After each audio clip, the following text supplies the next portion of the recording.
నన్ను తిరుపతి రాకుండా అడ్డుకుంటున్నారు, ఇదేం సెక్యులరిజం, ఇదేం దేశం అంటూ జగన్మోహన్ రెడ్డి చేస్తున్న వ్యాఖ్యలను అసలు ఎలా చూడొచ్చు అంటారు? అసలు సెక్యులరిజం అంటే ఏంటో ఆయన తెలుసా? నేను అడుగుతున్నాను. ఎందుకంటే ముందు సెక్యులరిజం అనేది తెలుసుకోవాలి. సెక్యులరిజం అంటే మన భారతదేశం, దాన్నే తెలుగులో మనం లౌకికత్వం అంటాం. మన భారతదేశము పూర్తి ప్రపంచంలో కల్లా అన్నిటికన్నా ఎక్కువగా సెక్యులరిజం కలిగిన దేశంగా ప్రసిద్ధి. ఎందుకంటే ఇక్కడ రకరకాల మతాలు ఉన్నాయి, ఆ మతాల్లో మళ్ళీ రకరకాల కులాలు ఉన్నాయి. కాబట్టి అన్ని మతాలు, అన్ని కులాలు అందరినీ కలుపుకు వెళ్ళటమే ఓ ప్రభుత్వం చేయవలసిన ఈ యొక్క లౌకికత్వం, సెక్యులరిజం. కాబట్టి ప్రతి ఒక్కళ్ళకు కూడా తన సొంత కులము, సొంత మతం ఏదో ఒకటి ఉంటుంది, లేకుండా అయితే ఎవరికి ఉండదు. పాలకులైనా సరే, ఒక ముఖ్యమంత్రి హోదాలో ఉన్నా సరే, లేకపోతే ఒక ఎమ్మెల్యే హోదాలో ఉన్నా సరే, ఎవరైనా సరే వాళ్ళ యొక్క సొంత మతాన్ని ఏదైతే ఉందో అది ఆచరిస్తారు. అన్య మతాలను ఏం చేస్తారండి? అన్య మతాలని గౌరవిస్తారు. గౌరవించి వాళ్ళతో బయటకు వచ్చినప్పుడు మనం అందరం వాళ్ళతో కలిసిపోయి మెలిసి వాళ్లకు ఏవైతే కావాలో, సపోజు ఒక హిందూ మతాన్ని ఆచరించే వ్యక్తి ఉన్నాడు అనుకోండి, అతను బయటకు వస్తే ఏమవుతాడు? అతను పాలకుడు అయితే కనుక, అతను పరిపాలనలో ఉంటే కనుక తను ఏం చేస్తాడంటే బయటకు వచ్చినప్పుడు, చర్చికి వెళ్ళినప్పుడు, చర్చికి సంబంధించిన క్రిస్టియన్స్ ఏవైతే వాళ్ళ యొక్క ఆచారాలు ఉంటాయో వాటిని ఆ యొక్క చర్చిలో ఉన్నప్పుడు గౌరవించి వాటిని పాటిస్తాడు. అలానే మసీదుకి వచ్చినప్పుడు ముస్లింల యొక్క మనోభావాలు దెబ్బతీయకుండా వాళ్ళ యొక్క ఏవైతే ఉన్నాయో హావభావాలన్నీ వాళ్ళ యొక్క అనుసరిస్తూ వాళ్ళకు గౌరవిస్తారు అక్కడ ఆ మతాన్ని. సో అలా చేసుకుంటా వెళ్ళాల్సిన బాధ్యత ఏవైతే ఈ పరిపాలకులు ఉన్నారో వాళ్ళు చేయాల్సిన ధర్మం. అంతేగాని దాన్ని మొత్తాన్ని కలుపుకొని మనం ఎప్పుడైతే ఇది లౌకికత్వం కాబట్టి మనం ఎవరిని కూడా మన మతాల్ని మనం డెవలప్ చేసుకుందామనే ఉద్దేశంతో మిగతా మతాల్ని ఇబ్బంది పెట్టే రకంగా కూడా మాట్లాడటానికి హక్కు మనకైతే లేదు. ఏ మతాన్నైనా సరే మనం స్వేచ్ఛగా మనం వెళ్ళి ఏ మతంలో అయినా, ఏ గుడినైనా, లేకపోతే గుడికో, లేకపోతే చర్చికో, లేకపోతే మసీదుకో వెళ్ళి మనం ప్రార్థించుకునే హక్కు, నైతిక హక్కు మన లౌకికత్వంలో, మన భారతదేశంలో ప్రతి ఒక్క పౌరుడికి మన భారత రాజ్యాంగం కల్పించింది. కాబట్టి అంత లౌకికత్వం ఉన్న దీంట్లో మీరు ఒక ముఖ్యమంత్రి హోదాలో పనిచేశారు. జగన్మోహన్ రెడ్డి ఒక ముఖ్యమంత్రి హోదాలో పనిచేశారు. అదే ఇప్పుడు చంద్రబాబు గారిని చూడండి, చంద్రబాబు గారు కూడా ముఖ్యమంత్రిగా ఉంటున్నారు.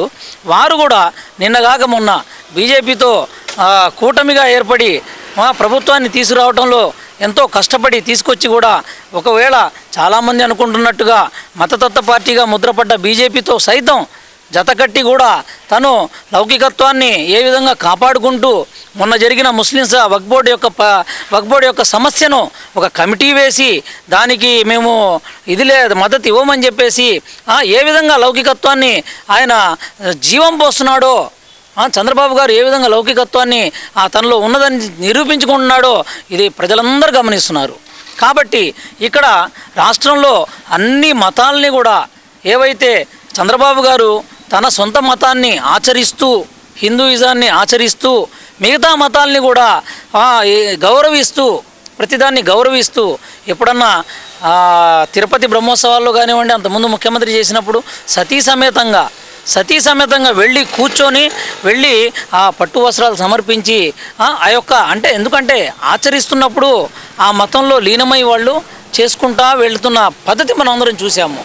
అలా అని చెప్పేసి మిగతా మతాలను చంద్రబాబు గారు ఎప్పుడు కూడా ఇది చేయకుండా వాళ్ళని గౌరవిస్తూ ప్రతి ఒక్కరిని కూడా ప్రతి వాళ్ళకి ఏమైతే కావాలో వాళ్ళందరికీ పథకాల రూపంలో కానీ, మౌజన్ల ఇమాంలకు వేతనాలు కానివ్వండి, తర్వాత షాదీ తోఫా కానివ్వండి, ఎవరికి ఏమి కావాలో అవన్నీ కూడా ఇస్తూ తీసుకువెళ్తూ సెక్యులరిజం అనే ఒక లౌకికత్వాన్ని, ఒక నిర్వచనాన్ని ఒక ఎగ్జాంపుల్గా మన కళ్ళ ముందు మనం చూస్తూ ఉన్నాము.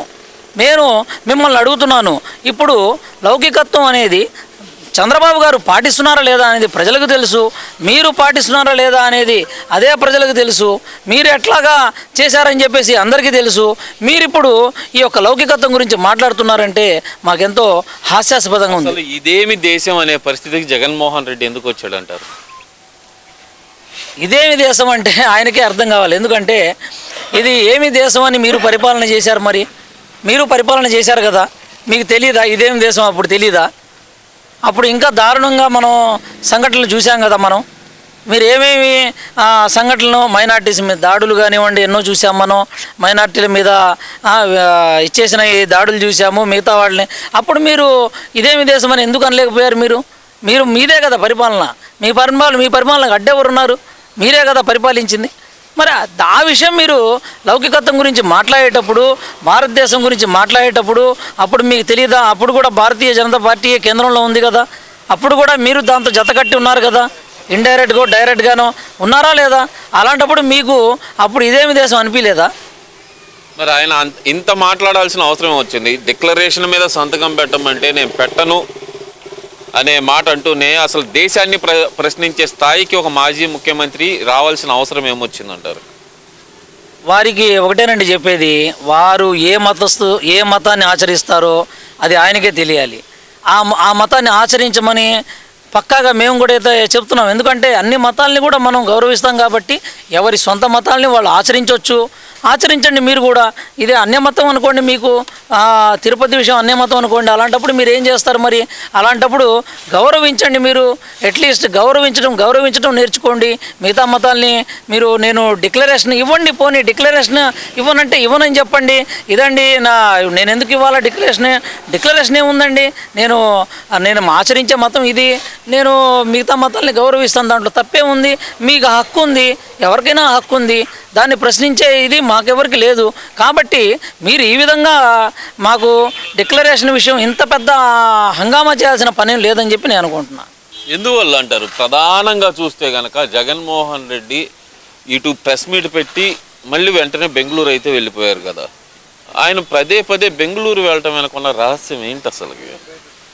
అదేనండి, జనాలకి అర్థం కానిది ఏంటంటే, ఇక్కడేమో పరిపాలన బాగా సాగుతుంది, ఇక్కడ ఏ విధమైన రాళ్ళు వేయలేము, ఇక్కడ మా యొక్క ఎత్తుగడలు సాగవు, ఇక ఈ 5 ఏళ్ళు మనం ఏం చేయలేము అని చెప్పేసి వాళ్ళకి ఏ విధమైన ఇది కలక్కాయిగా ఆలోచనలు రాక ప్రభుత్వం ఏమో బాగానే చేసుకుంటూ వెళ్తుంది. ఎన్ని అప్పులు పెట్టి మనం ఎంత ఇబ్బంది పెట్టి వదిలేసి వెళ్ళినా సరే ఆయన ఏదో రకంగా ఫస్ట్ తారీఖు జీతాలు ఇవ్వటం కానీ ఏది ఎంప్లాయీస్కి, తర్వాత ఏమో చెప్పిన పథకాలన్నీ 1 by 1 ఒక్కొక్కటి చేయటం కానీ ఇవన్నీ చూసుకుంటా వెళ్తే ఈ ప్రజలు మమ్మల్ని మర్చిపోయే రకంగా ఉన్నారు. ఇక అలాంటప్పుడు మనం ఇక్కడ పని లేదు అనే ఉద్దేశంతో వెళ్తున్నారని నేను అనుకుంటున్నానండి.